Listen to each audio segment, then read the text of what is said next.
너무나 하고 있습니다. 알고 계시죠? 예. 민주주의는 입법부, 사법부, 행정부가 서로 견제와 균형으로 조화를 이루라고 하고 있습니다. 네.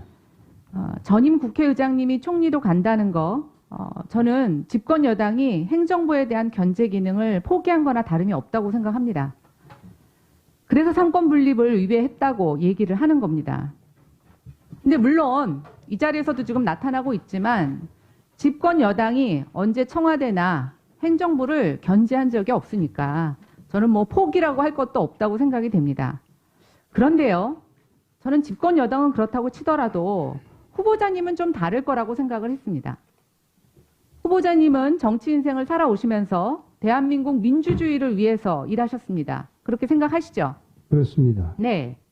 그런데 그런 후보자가 이런 제안을 수락하셨다는 것이 이해가 되지 않습니다. 아까 조금 변명을 얘기하셨지만 작년 7월 CBS 인터뷰에서 실질적, 현실적으로 그런 제의가 오지도 않겠지만 그런 제의가 오더라도 입법부의 위상을 감안할 때 그걸 수용하기는 좀 어렵다고 생각한다고 밝히셨습니다. 맞죠? 예. 예. 그리고 의원들이 불편해할 거라는 것도 아까 얘기하셨습니다. 그렇습니다. 근데 아까 뭐 경제를 잘 하셔서 뭐 경제가 어려워서 본인이 힘이 되실 것 같다 이런 변명을 하셨는데 그게 입장을 바꾸신 전체 이유입니까?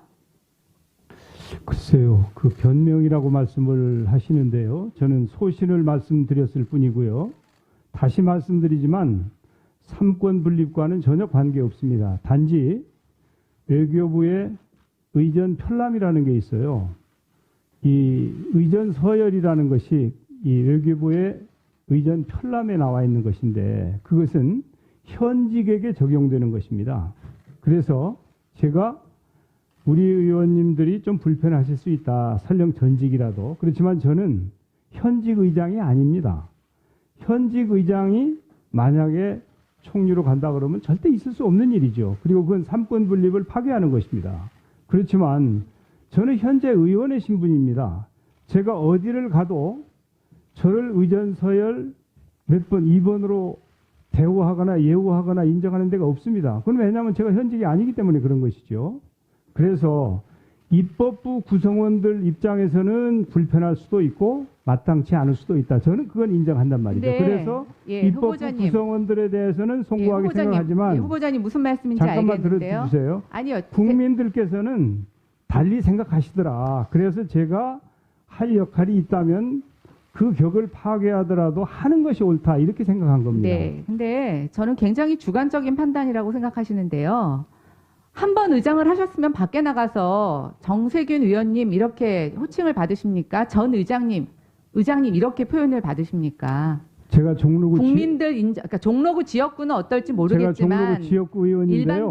일반적으로 한 번 의장을 하신 분은 누구나 다 의장님 이렇게 명칭을 붙입니다. 그리고 않습니다. 저 하나 여쭤보겠습니다. 모든 이런 의원들이 불편해하는 문제 얘기하신다면 아까 무슨 사법부의 수장들이 국무총리가 된 경우도 여당 의원들이 얘기를 하셨는데 그럼 요번에 총리로 임명되시면 국회의원직 그만두실 수 있습니까?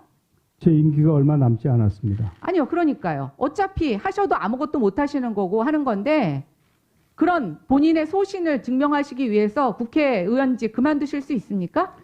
제가 그 의원직 예, 문제는 아니로라면 답해 주십시오. 제가 시간이 없습니다. 다른 질문을 더 많이 드려야 합니다. 생각해보지 않았습니다. 제 임기가 저는요. 4개월밖에 남지 않았습니다. 청와대하고 집권 여당이 대선 지지도 여론조사 1위를 하고 계시는 이낙연 국무총리를 정치 복귀하기 위해서 지금 전임 국회의장을 대타로 심고 있다고 생각이 됩니다. 그래서 화가 나는 것입니다. 의장님 화 안 나십니까? 저는요.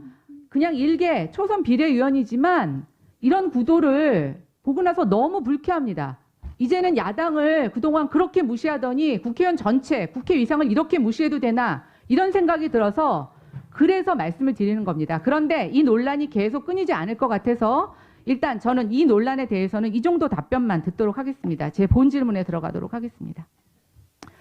언론 보도에 따르면 후보자의 박사학위 논문 표절 의혹이 있습니다. 근데 이게 처음 제기된 게 2012년 4월 11일 총선 때더라고요.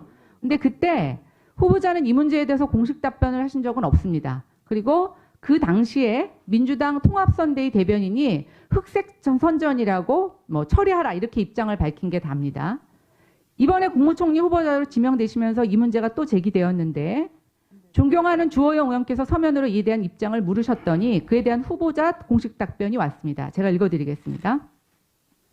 당시 담당 교수의 지도와 적법한 심사를 거친 논문으로 심사 책임 교수도 문제가 없다고 밝힌 바 있습니다. 다만 논문 인용 방법 등이 현재의 강화된 윤리 기준에 비해 부족한 부분이 있다면 그 점에 대해서는 유감으로 생각합니다. 라고 답변했습니다. 맞죠? 그렇습니다. 네.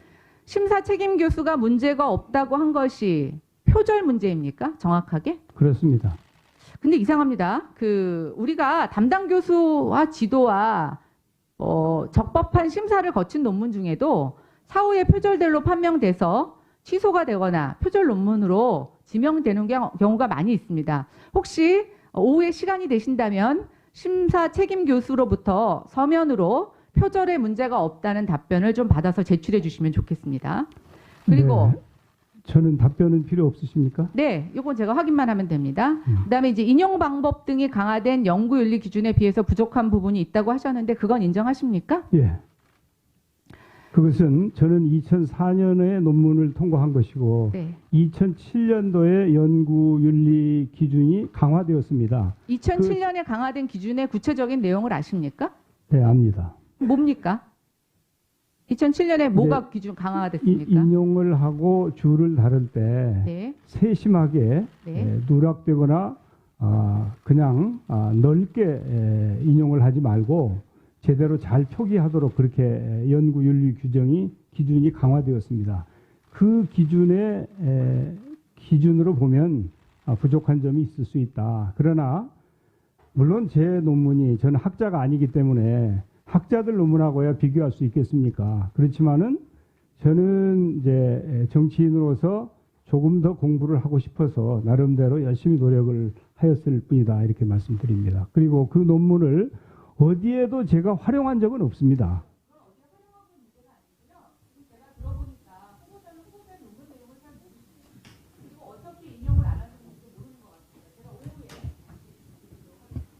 자, 수고하셨습니다. 다음은 윤소하 의원님 질의해 주시기 바랍니다.